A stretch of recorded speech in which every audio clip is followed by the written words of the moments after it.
what are the things that we're doing or things that we're seeing that are causing listings to sell? What are we doing differently? And, what does that look like? So when I first got into this business back in 2015, 2016 with you, and started working on the listing side of the business and going into expireds and canceleds, listings that failed to sell with the previous agent for whatever reason, in many ways, the job was almost easier because it was usually one of two main things. The market was increasing pretty rapidly then, so this is what always happens. People were just outpacing the market in terms of price. Neighbor next door lists for X and sells. The next one sells for 10% more, and then just so on and so forth, and then finally you're way priced outside the market. So back then, just being honest with somebody and upfront with them and showing them the data would usually fix the pricing problem and get us on down the road.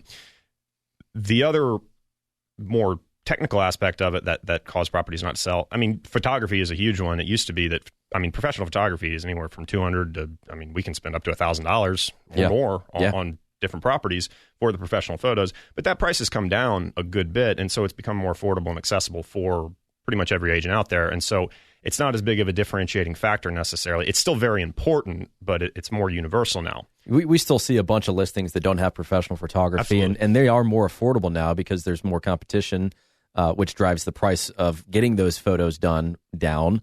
But I'm telling you, if you don't have professional photography on your listing, you are so far off of the standard that, there's probably no wonder why it didn't sell. There are probably a bunch of other things that aren't being done. It's the standard, put the sign in the yard, put it in the MLS, hope that it sells, and that's about it. Yeah, it's a bellwether for the other activities and monies that's going into the listing. In fact, I'll tell buyers a lot of times, hey, if you really want to find a deal, go find the one with the crappy photos, because people probably aren't looking at it and they're ready to sell.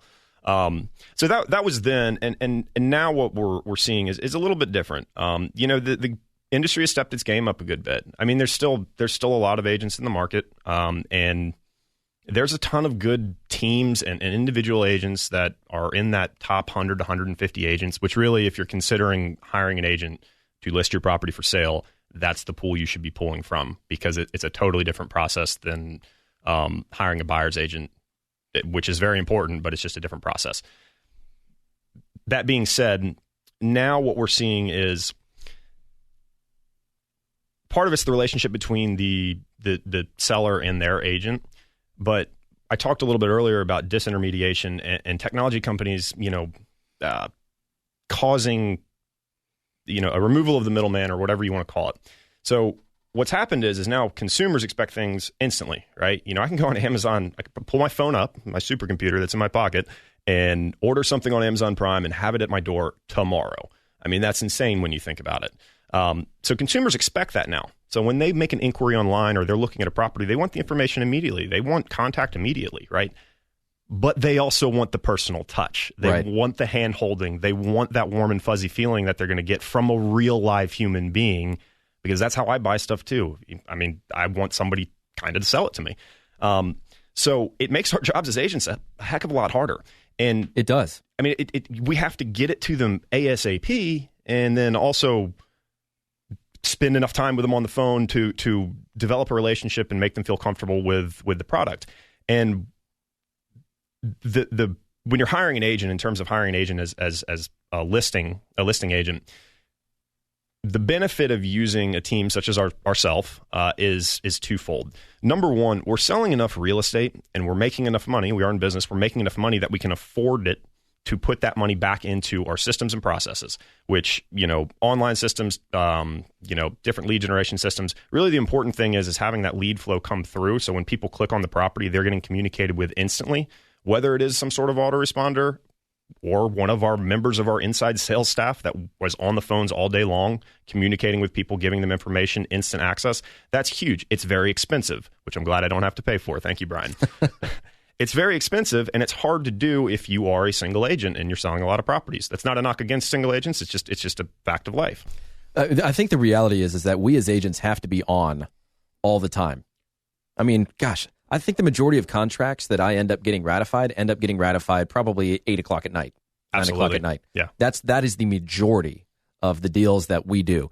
And that's just, it comes with the job. And so when you have a team, the great thing about a team, in my opinion, is that I get to specialize my time and my efforts. When people call me, I'm available to answer because I have other people on the team that are doing other parts of this business, and they're doing them incredibly well. Everybody's a specialist in their own field, which is why I very rarely work with buyers. I have buyer agents that work with buyers because they're out on the front lines showing properties. They know the markets. They know what they can get away with when they negotiate deals. Of course, we do too, because we're on the other side of it, and it's our job to protect the seller's bottom line and make them as much money as possible. But the reality is, when you have a team that is run like a business, and that business is a well-oiled machine where the business is run by systems and systems are run by people, everything is that much easier and communicated and efficient for you, the seller. Mm-hmm.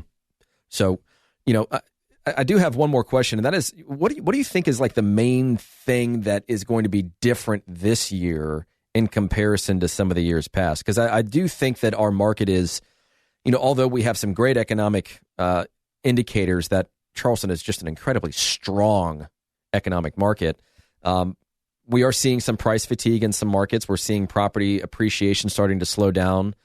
We're seeing inventory start to creep up in a few areas. Other areas tell a totally different story, and so it's very market specific, price range specific. But what do you think are some of the things that are going to be different this year compared to last year? So with last year, if you go back 1 year before that, it was late summer 2018, I guess. That's when we first started noticing some instability in the market. At least that's when I did. Late summer, fall or whatnot, there was just some instability. Things were selling for a little bit less than they would have a year ago. Specific individual properties, you noticed buyers weren't, jumping quite as high as they were supposed to when you told them to jump. I mean, it's just how it was. And then so in 2019, that kind of persisted, and there was general economic uncertainty. I mean, there was uncertainty over interest rate. We were told at the beginning of the year that they're going to be at 5% by the end of 2019, and they were at 3.5%. So yeah, that's the one. By the way, and we started talking about market instability on this program summer of 2017, and I said this is what's going to happen, and sure enough, it started to happen. But yeah, I mean, everybody was saying interest rates. I mean, why not? The economy is so great; it's now time for interest rates to get back up there. And here we are in the complete opposite direction. They've gone down. Right. Yeah. That's the one thing I got wrong. Yeah. It's an interesting development. It just goes to show you, I mean, there's a lot of uncertainty in the future. However, that was good uncertainty. But what we're seeing, I think now is there was a lot of lack of consumer confidence then in 2019 because we'd been going gangbusters for 3, 4, 5 years, up. And then there was a wobble. And we, historically, 10 years ago, we just came out of the largest recession in modern history, right? I mean, you have to go back to the Great Depression in order to get something anywhere close to comparable. There's still a lot of latent fear in us. I mean, we like to think we're logical, but we're not as logical as we think we are. I mean, we're going to be thinking back to when property values crashed and everybody lost their job. I mean, that's what we're operating off of. And so there was that latent uncertainty there in 2019. Now I think what we're seeing is people are starting to realize that, okay, sure, things may be a little bit unstable or whatnot, but it's really catching up. The consumer confidence is catching up to what the reality is, which is, I mean, Charleston in particular, fifth fastest job growth in the nation. Population increasing. We're going to be up 25% in 9 years. Median home prices are up 4% year on year, which is strong. I mean, that's about 2 percentage points in front of inflation. So I think people are starting to realize that, hey, okay, things are moving forward. And so that consumer confidence is going to come back, and they're going to start taking advantage of these incredibly low interest rates. I mean, just incredibly low interest rates to borrow money. So I think from a selling perspective, I'm hopeful that it will get a little bit better or get a little bit stronger for sellers and a little bit easier to move your properties because buyers are going to be more willing to put pen to paper. Still, though, you have to avoid, the temptation to, frankly, overprice your property. It's a constant thing that, you see things start coming back up. And if you start outpacing it, you're going to sit and then you're going to get a stigma, which can be overcome, but you don't want a stigma and sit on the market for longer than you necessarily need to. So I think that's one thing that's going to change. I think to that point, Tony and I have always been very honest with each other about if you go on a listing appointment and that house is worth $400,000 and they want to list for $500,000, we cannot help them. Mm-hmm. There are so many different coaching companies and brokerages and agents that are essentially being taught, hey, guess what? A sign in the yard is better than a sign in the car. take the listing. Yeah. Who cares if it sells or not? You got yourself a marketing opportunity. That's how you grow your business. Well, I don't like growing my business under the false pretense that I can sell someone's home, and in reality, I can't. Right. So we're very honest with people, and we have honesty, integrity, and results on our door when we walk into the office because it's real for us. And to your point, because there are more agents than there are listings, because we continue to get new agents to join the market, which is a good thing in that there's more talent for us to, frankly, cherry pick to grow our team internally. But they're out there and they're just buying the listing. They're just telling the seller what they want to hear. And it was like I said last segment, so many agents have now kind of shifted their focus to winning the listing rather than creating an opportunity for a sale for their client. Right. Agents are more self-serving. Mm-hmm. And that's one of the unfortunate byproducts of an extreme seller's market. Yeah. And, to your point about the pricing, there's some gray area, of course, in there. I mean, we're not wizards, right? If we think the property's worth $400 and you want to put it on at $415, okay. I mean, we're in the same ballpark here. And heck, I hope I'm wrong. Let's get more if we absolutely can. Yeah. But and sometimes we are, and we have to admit that especially now when there's a lack of there's not as much data as there was a few years ago when there were more sales in that neighborhood. We have to be more in tune with what buyers are willing to pay for certain things. And that's why when we go on these presentations and we talk about helping someone sell their house, I want to get shoulder to shoulder with that person. I want them to see what I'm seeing and look at these homes, look at the upgrades. And then it's my responsibility as somebody that's in tune with this market to help them understand this is how much these differences between that home and your home is worth. Pricing is an art and a science, right? I mean, there's the data, there's the comparables, there's what has sold, what is going under contract, and at what prices are they going under contract. That gives us an idea of where the market is at currently, what your competition is. But it's a balance between art and science, and the art is more of, okay, well, this neighborhood does seem to be more in demand. I know that this area is very desired or whatnot.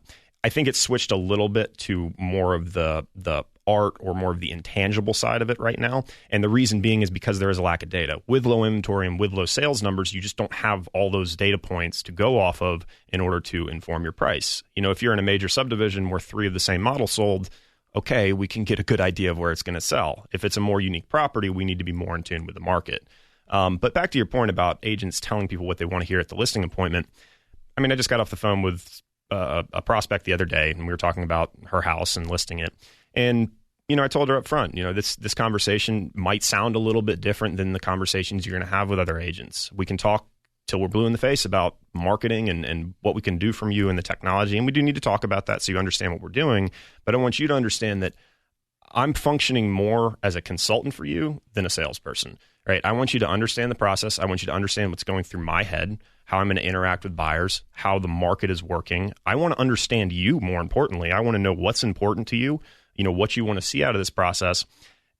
And a lot of agents don't do that because, this is something that most consumers might not know, but a listing is at the very least 3 times more valuable than a buyer client, right? Getting a listing and getting a sign in the yard statistically will produce buyer leads, but will produce 2 buyer closings for that agent. So if you get the sign in the yard, it's really valuable to you more so than getting 1 buyer. And so agents will push to get a listing and they will oversell and bid up. And it's just the nature of where we are right now. So when you're talking to agents and when you're interviewing agents, look, they need to be able to sell you because if they can't sell you, they can't sell the buyer. That's important. But you also need to really get down to the nitty gritty and make sure that they are asking the right questions to understand you and understand your situation. And they're functioning as a consultant that's going to be honest with you and upfront with you throughout the process. Whether it's don't take this offer because, X, Y, and Z, it's got this contingency and you should avoid doing that. Don't take this offer because the due diligence period is way too long and there's no penalty to the buyer or whatever the case may be.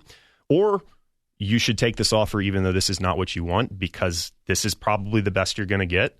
And if you decide not to, that is your decision. However, if we're going to make this happen, this probably should happen. And you have to be strong enough as an agent and confident enough in your skills and confident enough in talking to the person to be able to tell somebody those hard truths. So I want to finish on that because that's incredibly important. We are not going to shy away from difficult conversation because our clients need to understand what we know and how we can guide them to a successful transaction.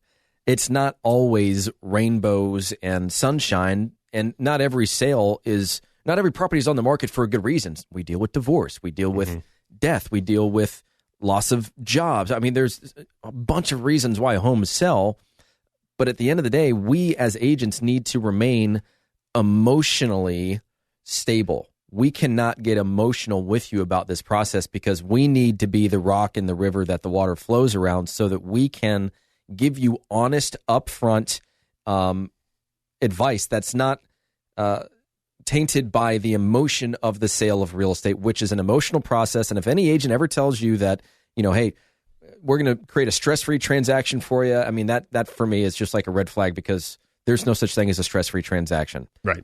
You can't guarantee that. I mean, how many times have you been on the phone, Brian, at 8:00 at night for an hour with somebody? We're not talking about really real estate at this point. You're probably acting more as a therapist and just letting them gush and dealing with whatever the issues are, which, I mean, this is either your personal home that you're moving out of that you've got a ton of sentimental value to, or maybe it's a family member's home that just passed, or whatever the case may be. I mean, there's a lot of emotion tied up into the places that we live in. I mean, that's why we spend so much money on them and, make them our homes. Mm-hmm. We do need to be the person that remains emotionally neutral so that the transaction stays on track. I mean, I've had so many clients, it's like, gosh, I'm so sorry for keeping you on the phone, and you don't want to hear all this. It's like, this is part of my job. Tell me what you need to tell me, let what you need to let out so that I can understand truly what it is that you want, or maybe read between the lines, or, whatever you tell me that you want, and get what's important to you so that I can go back to the buyer and not share any of this, of course, but get you what you want. Or if that's not possible, let you know that this is not possible, and therefore, you have to make the decision based on these facts. But if we're giving you the facts with rose-colored glasses, or we're shading the truth, you don't have the information necessary to make a good decision. And at the end of the day, this is not our decision; it's your decision. This is not our sale; it's your sale. We're here to guide you through this process and facilitate the transaction. But at the end of the day, we need to do what is necessary to make you happy and comfortable and get you the best result possible. Absolutely.